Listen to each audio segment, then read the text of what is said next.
Estamos de vuelta a nuestro panel de conversación. Nos acompaña Isabel Pla. Isabel, muy buenas noches. Muy buenas noches a todos. Aguirre también. Don Matías Coni, ¿cómo le va? Paulina Bodanovich, buenas noches, Paulina. Y Max Colodro también. Buenas noches. ¿Qué tal? Bueno, esta semana veníamos conversándolo ya con Evelyn Matei, será la semana del 10% probablemente. La gran pregunta es si el gobierno tiene que recurrir al TC, sí o no.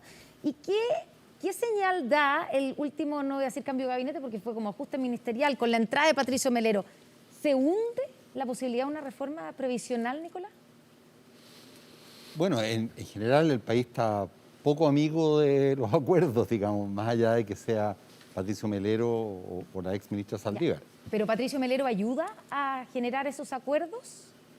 Digamos que yo lo conozco, él es una persona, es muy caballero, es una persona muy agradable de trato, pero claramente es más integrista, es más ortodoxo. Entonces, yo creo que las dos cosas juegan para lados contrarios, pero yo creo que la verdad es que más allá de su buena voluntad, es bien difícil lo que se vive actualmente en materia de consensos. Isabel. Sí, yo creo que, yo creo que Patricio Melero es un político con mucha experiencia y esa haber sido la razón por la cual el presidente lo nombró. Comparto el análisis de Nicolás, que más que los nombres de quienes encabecen esa reforma, lo que importa es el clima y la voluntad que se está expresando, y la voluntad es de poquito acuerdo, especialmente en una reforma como la reforma previsional, lo que yo considero lamentable, porque es una reforma que ya lleva bastante tiempo esperando su destino, ¿Y ¿no? Patricio Melero podrá frenar el 10%? Yo creo que Patricio Melero es una persona con harta experiencia, que probablemente va a tener cierta influencia también en las decisiones que puede tomar el gobierno, que puede tender puentes con Chile Vamos, con los partidos de Chile Vamos, que puede a lo mejor buscar espacios para equilibrar las propuestas que se están impulsando en el Congreso.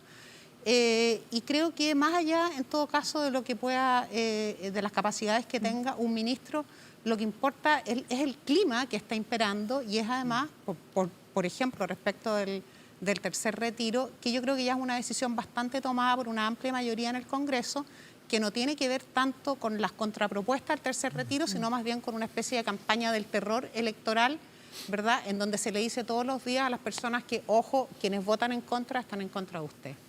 Paulina, la oposición se jugó bien explícitamente en la idea de que con este ministro es casi imposible llegar a puerto con una reforma. ¿No será que están, de alguna manera, echándole la culpa a este ministro sin que todavía abra la boca respecto de la posibilidad de acceder a un acuerdo? Bueno, el ministro tiene sus posturas que dentro de la misma comisión de trabajo han sido explícitas. Y tiene una historia, pero yo creo que más que eso es preguntarnos si es posible hacer hoy día una reforma previsional en serio, cuando ya sabemos que hay gente que ha retirado parte importante de sus ahorros, que hay gente que no tiene ahorros, que esta reforma tampoco soluciona el problema de quienes van a jubilar prontamente, que es el problema del que deberíamos estar enfocados hoy, pensando también que viene la reforma constitucional. Uno de los temas que se trata es el del cambio previsional, del cambio de sistema previsional. Entonces, yo no sé si es el momento más oportuno para discutir una reforma previsional. ¿Ah? Wow. Por lo tanto, y también coincido con Nicolás, el clima hoy día no es, y no es que haya un clima de adversidad porque sí, sino porque realmente tenemos problemas tan graves hoy que hay que enfocarse a solucionar eso. Y el problema grave en materia previsional es la gente que tiene que prontamente jubilar, y eso no viene solucionado en esta reforma. Max, ¿tú cómo ves el tema del cambio de ministro? Da la impresión, algunos han visto que esto, aquí sale que, digamos, salen los ministros sin ni siquiera pedirle permiso al presidente, y da la impresión que también es un gobierno que no puede ordenar a sus filas frente a un tercer retiro. Están todos los votos de Renovación Nacional, básicamente como reacción al nombramiento de Patricio Melero, apostando por aprobar el tercer retiro. Es que yo creo que la debilidad del gobierno es muy grande. El gobierno está pasando por probablemente el momento más difícil desde el inicio de la pandemia desde el punto de vista político. Y coincido con Nicolás en que el clima hoy día es un clima que hace muy difícil también construir acuerdos, sobre todo en una cuestión tan trascendente, tan de fondo como es el cambio en el sistema previsional.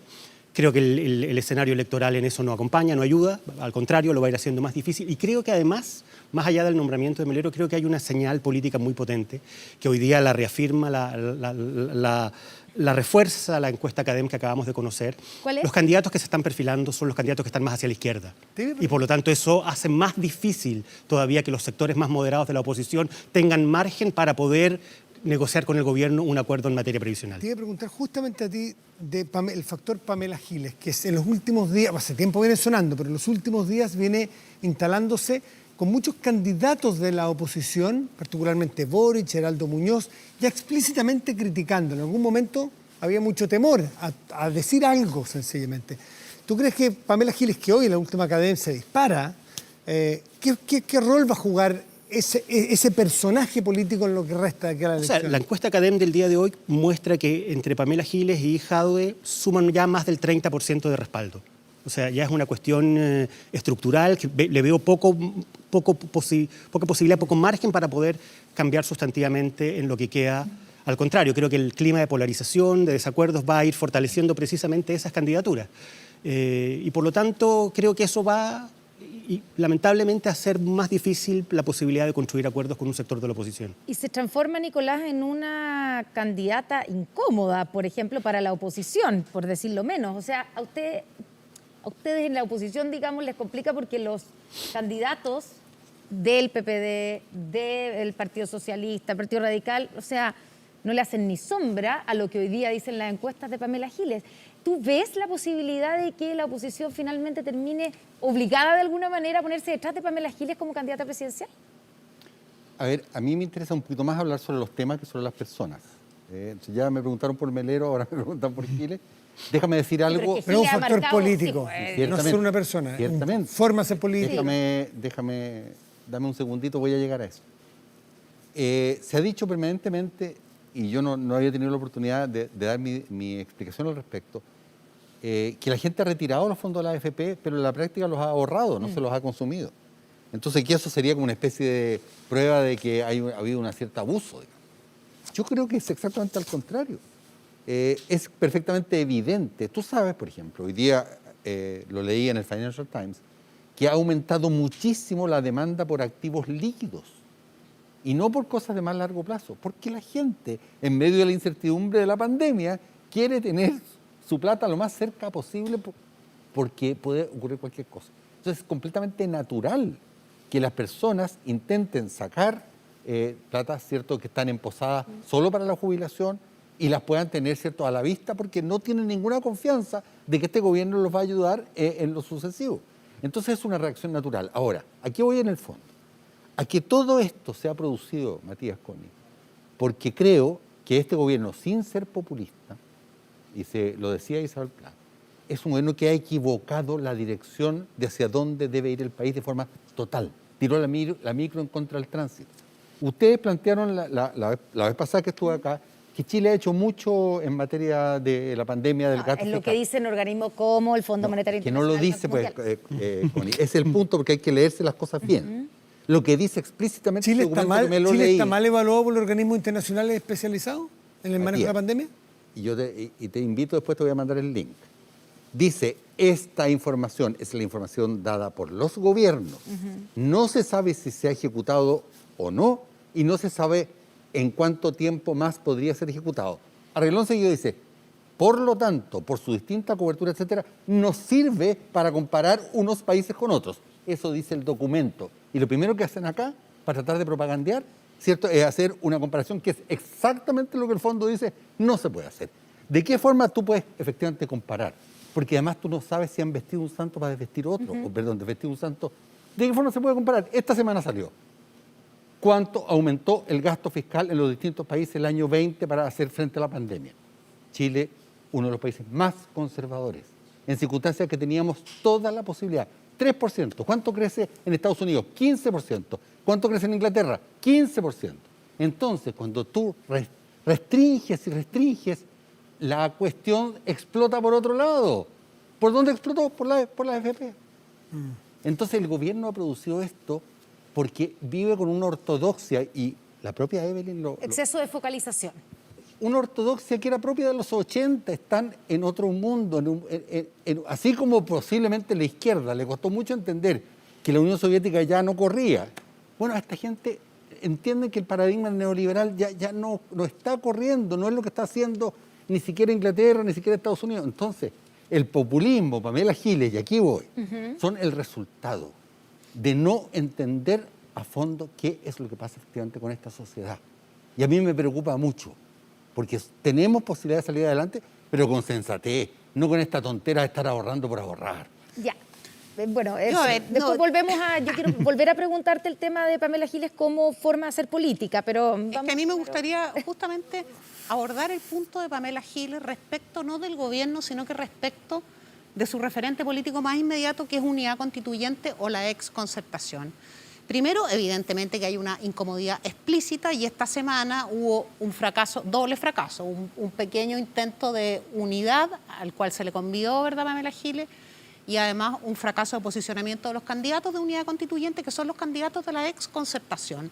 ¿Es eso culpa del gobierno? Yo creo que es más bien la responsabilidad primero que tienen los partidos de la ex Concertación de haber cedido a la interpretación histórica de sus gobiernos y haber culpado a sus gobiernos, haber aceptado, ¿verdad?, que los gobiernos de la Concertación, de los cuales formó parte, varios de ellos formó parte Nicolás Izaguirre, es el culpable del descontento. Yo creo que esa visión histórica es una visión equivocada, que no tiene que ver con la historia ni con la realidad de los gobiernos de la Concertación.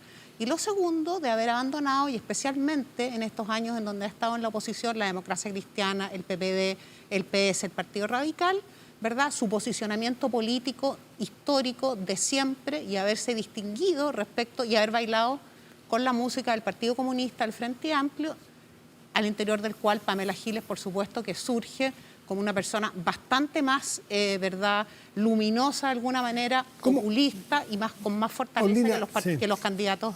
Paulina, ¿cómo con el resto de los candidatos. ¿Cómo se afronta en los meses que vienen, que no son muchos, una candidata del partido suyo, Paula Narváez, con un 3, 4% versus Pamela Giles con un 20%? El electorado parece estar más interesado en esas posturas políticas, en esos liderazgos políticos, que los más tradicionales de alguien como su candidata. Yo no sé si Pamela Giles tiene un liderazgo político. No conozco propuestas de ella, con excepción del retiro del 10%. Por lo tanto, me parece que tenemos que ser precisos en el lenguaje. ¿Ah? ¿Y a qué se debe su popularidad? Bueno, es que ella es popular, pero eso no quiere decir que tenga un liderazgo político. El liderazgo político es ser capaz de encabezar proyectos con equipos, y yo no veo dónde están los proyectos, dónde están los equipos de Pamela Giles, y sobre todo no veo dónde es la contribución que ella hace a la democracia en Chile. Porque ella tiene un estilo que es un estilo de agresividad, un estilo de confrontación, y si hoy día estamos hablando aquí de ella es porque se refirió con una grosería a un diputado de la República. No estamos hablando aquí porque ella tenga grandes ideas que ofrecerle al país. Hay una autocrítica del Partido Socialista, porque lo que usted me dice es exactamente el contrario de lo que pasó en la última elección. ¿Cuáles eran los equipos y los proyectos de Alejandro Guillé versus los de Ricardo Lagos? Y su partido eligió a Alejandro Guillé porque era más popular y dejó en la estacada a Ricardo Lagos. No son tan simples. ¿No fue así? No son así, y eso es reducir conversaciones, diálogos, decisiones de los partidos que se toman además por los organismos competentes de cada partido. Entonces aquí no estamos hablando de eso. Yo no veo de verdad. Yo hice la comparación, no estábamos hablando, yo puse el tema. Pero yo creo que son momentos distintos. Hubo equipos, efectivamente, proyectos. Entonces yo creo que hoy día, de verdad, a mí me preocupa esta figura de Pamela Giles, donde lo único, porque si hoy día se escribieron columnas, se habla de ella en los programas, no es porque haya un contenido. Entonces, claro, si tú mides popularidad, mides rating, ella es muy popular porque sale en la tele y se agarra 1 minuto o 2 minutos diciendo grosería, y eso lo ponen en todos los matinales o en todos los canales. Pero eso no es poder conducir un gobierno, y todavía peor, un gobierno post-pandemia y por la crisis que va a quedar de todo lo que estamos viviendo. Ya, pero ahí entonces, porque claro, tú dices, ella se hace popular a punta de insultos, ¿cierto? Ella ya era popular, ella venía a la farándula, venía con unas boas de pluma que yo quise traer una hoy día, pero no la encontré. Entonces, de verdad, o sea, la paramos, la inhibieron afuera. Esto no lo inventó la Pamela Giles. Ya, Trump también salió del programa ese gringo. Entonces, pero cuando si queremos farándula, yo estoy en contra de la farandulización de la política. ¿Y tú encuentras que ella es como la Trump de Chile? Ella es Pamela Giles. ella se viste con una capa de Superman y vuela con... Entonces... Pero eso más sí hablamos de ella, más le hacemos Sí, favor. momento. Por eso, pero, a eso oiga, voy, los ha pero hecho no, votar. hablemos, Pero yo puedo agregar pongamos- algo. Max, Mira, Max tiene- yo- Max ya, tiene que yo decir. estoy reforzando lo que está diciendo la Disponible Paulina, para bien. que analicemos propuestas de los Está candidatos muy y bien. ahí contestemos en serio los Perfecto. porcentajes de la Yo Ya, creo, entonces, pero Max, yo ¿cómo creo... ve el fenómeno, sí, el yo- fenómeno político? yo creo Porque que las hay- encuestas dicen... A ver, yo creo que hay farándula y hay efectivamente mucho de imagen y de frivolidad, pero también hay una cuestión sustantiva de fondo en lo que representa Pamela Giles. Pamela Giles representa al fenómeno del estallido social, al malestar que se expresó en el estallido social. Ella entró encapuchada al hemiciclo, ella representa la primera línea. Ella la ha reivindicado de manera clara, explícita, y de alguna manera Jadwe también expresa algo que es similar a lo que representa Pamela Giles, que es una crítica muy de fondo desde siempre al Chile de la Concertación, al Chile que construimos a partir del año 90.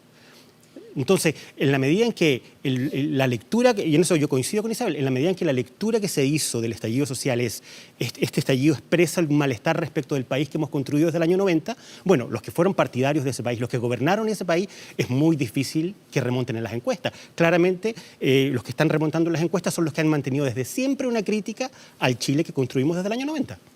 Ya, pero ahí- Parece que Chile hubiera partido el año 90, porque Bueno, quienes somos son aficionados a la 30 historia, yo pesos, sé son que tú 30 estás años. entre ellos, Max, podríamos analizar lo que pasó en los 60. Pero obvio. Y vaya que esto, en el fondo, no es una continuidad de esa convulsión social. Pero el Entonces, problema es que la Concertación se compró esta frase famosa que terminó siendo el ícono de la protesta, que es no son 30 pesos, son 30 yo, años. perdón, yo no me la he comprado jamás. Bueno, me pero- parece, pero lo dije hay en un el sector primer muy día, relevante esto de no la son centroizquierda que 30 se años, compró son esa frase. 200 años o 500.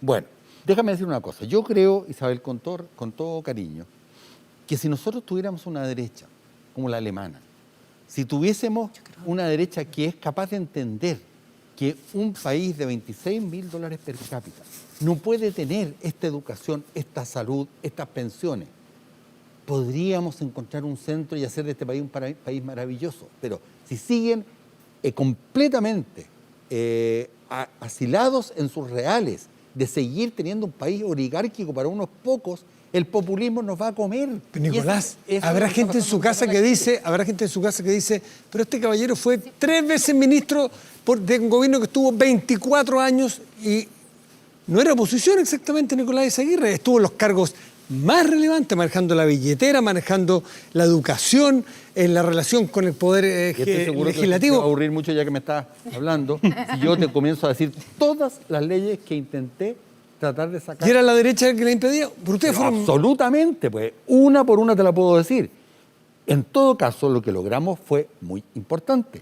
Fíjate tú que los recursos educacionales por niño desde la dictadura de Pinochet ahora se han multiplicado por 6.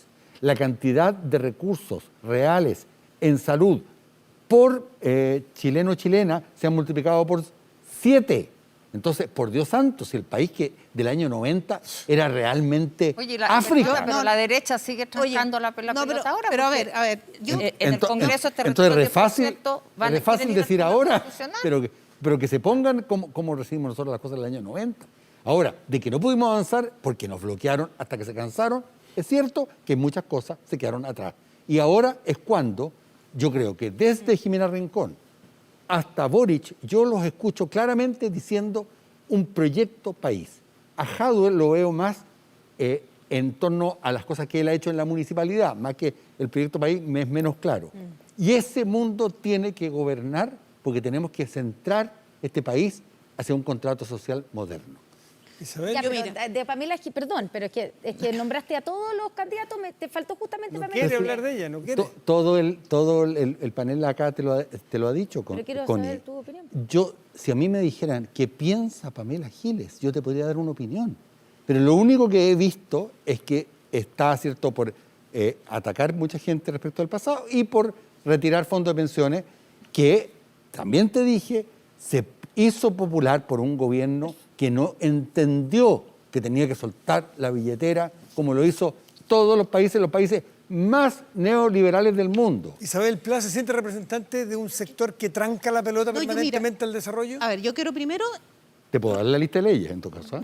Sí, está bien, oye, pero si es que esto no... A ver, Yo por primera vez en este programa, desde que estoy viniendo hace más de un mes, siento que tengo puntos en común con todos los que estamos acá. Yo creo que estamos hablando todos, más o menos, primero todos queremos a Chile, todos queremos que a Chile le vaya bien y que el progreso llegue a todas las personas sin exclusión. Creo que tenemos un país que en 30 años ha avanzado en forma muy, muy significativa, pero también creo que el 18 de octubre no es gratis. Y tal como hice una crítica, ¿verdad?, hace un ratito, a los partidos que condujeron el país, que han gobernado durante 25 años, son los partidos de la exconcertación, cuando en el fondo son condescendientes con una visión que yo considero equivocada de su propia historia y bailan al son de una música que no les es propia. También tengo que hacer una autocrítica desde los partidos que yo represento, que son los partidos de centro-derecha, en donde efectivamente fueron partidos hasta hace un tiempo, hasta que irrumpe una generación nueva que tiene una visión diferente, mucho más integral, mucho más humana, que en castellano se dice menos números, más humanidad, más emoción, menos números, más prosa. Y yo creo que efectivamente la derecha se demoró muchas veces en... Por ejemplo, Evelyn Matei estaba hablando hoy día de la focalización, hace un ratito. Durante muchos años, en los últimos años, ya se venía diciendo, ¿verdad?, que los programas sociales, que las políticas de ayuda, especialmente a las familias más vulnerables, tenían que ser más universales, tenían que cruzar la frontera de la clase media. Costó mucho. Durante muchos años... Mucho y sigue costando, parece, porque no, esa es la ya está crítica costando, que se le hace bueno, a la ayuda. Está bien, hay una diferencia generacional en esa materia y efectivamente hay un punto de ortodoxia. Hay Y una eso yo lo tengo que diferencia- reconocer. hay una diferencia entre la derecha y Sebastián Piñera. No necesariamente entre Sebastián Sebastián Piñera Piñera. lo Hay un entiende. debate al interior de la derecha muy importante en esta materia y es sano. Me hubiera gustado que este debate hubiera sido con mucha más fuerza hace 10 años. Creo que a lo mejor hoy día estaríamos parados en un momento mejor. Me habría gustado que se escuchara a lo mejor una generación nueva que decía, ojo, las AFP no están haciendo las cosas como hay que hacerlas, las ISAPRES tampoco, etcétera. Siento que hay un sector de la derecha que efectivamente se demoró en reconocer lo que estaba pasando, pensó que a lo mejor solo con las explicaciones técnicas o las explicaciones de indicadores macroeconómicos era suficiente para explicarle al país que se estaban haciendo todos los esfuerzos porque el progreso le llegara a todos sin exclusión. Vamos a hacer una pequeña pausa a la vuelta. Volvemos con los minutos finales de ustedes como cierre a lo que está pasando y a lo que viene. Espérenos.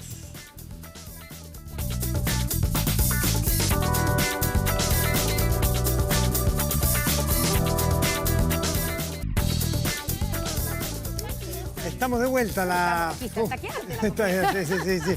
No, pero A ver, bien, pero bien. Isabel Pla. Isabel Pla tiene la palabra para cerrar su participación. Son 30 segundos. Lo que viene, sí, lo que viene esta semana puede ser una No, semana más mira, crítica. el único mensaje que yo puedo dar hoy día en el momento que está viviendo el país es un mensaje de mucha fuerza y de mucho ánimo. Nunca he perdido la esperanza de que retomemos a lo mejor un clima en donde de verdad podamos enfrentar los problemas que tenemos como país con la mayor unidad posible, sin renunciar a lo que pensamos y queremos cada uno. Y enfrentamos unas semanas que vienen muy difíciles especialmente para la salud de miles de chilenos y para muchas familias que a lo mejor están despidiendo en este momento a seres muy queridos. Paulina, los 30 segundos. Hoy día deberíamos haber estado votando. Sí. Sí. Así que creo que es pertinente que se tomen todas las medidas, no solo por el gobierno, sino que por todos nosotros, se restrinja efectivamente la movilidad ya como un acto propio, pero eso tiene que tener aparejado las ayudas económicas, ojalá universales, de manera tal que la gente pueda quedarse en la casa, cuidarse, porque necesitamos tener nuestras elecciones el 15, 16 de mayo. Y digo necesitamos porque creo que es muy necesario que haya este pronunciamiento de la ciudadanía, pero que salgamos de esta situación sanitaria terrible en que estamos. Don Nicolás. Así que cuidarse. Cuida, Nicolás Izaguirre. Bueno, yo creo que desde el punto de vista de su ideario, este gobierno se terminó. Por tanto, yo de verdad espero ¿Cómo? que conduzcan bien la pandemia, que suelten la manito para que la gente no pase hambre y angustia y que organicen bien las elecciones, que no estoy nada de seguro, lo dije desde el principio, que vayan a poder hacerse en mayo, dado el rumbo de los contagios. Y después, yo creo que la alternativa para este país es una gran unidad de la oposición, en que todos tenemos enormes coincidencias respecto de cómo se construye un nuevo contrato social donde la gente se siente incluida, responsable, moderno, no populista. Max Colodro. Bueno, yo coincido, efectivamente, creo que el cuadro es muy crítico. Vamos a vivir semanas muy duras todavía, quedan por delante momentos muy, muy difíciles. Y yo creo que lo único que uno debe tratar de hacer es insistir a estas alturas majaderamente en que este país necesita acuerdos mínimos de partida y en primer lugar para enfrentar la emergencia. Creo que lamentablemente nos ha costado mucho construir acuerdos entre todos los sectores. Hay un clima político que no ayuda para nada a eso, pero la única manera de afrontar lo que viene por delante, que no sabemos cuánto va a demorar lamentablemente, es con unidad y con buena voluntad de todos los actores. Max, Paulina, Isabel y Nicolás, les agradecemos por estar nuevamente con nosotros y nosotros nos reencontramos la próxima semana, Connie. Exactamente, una semana entonces que va a ser difícil, que va a ser probablemente dura en lo que se refiere a la pandemia, que tendrá harta noticia. En un ratito más vamos a saber, probablemente en el caso de las elecciones peruanas, Sí, quienes bueno. pasaron cierta segunda vuelta, así que comienza una semana Muchas noticias. con muchas noticias, pero nosotros nos vemos el próximo domingo. Cuídense mucho, gracias por venir. Chao, chao. Buenas noches. Mira.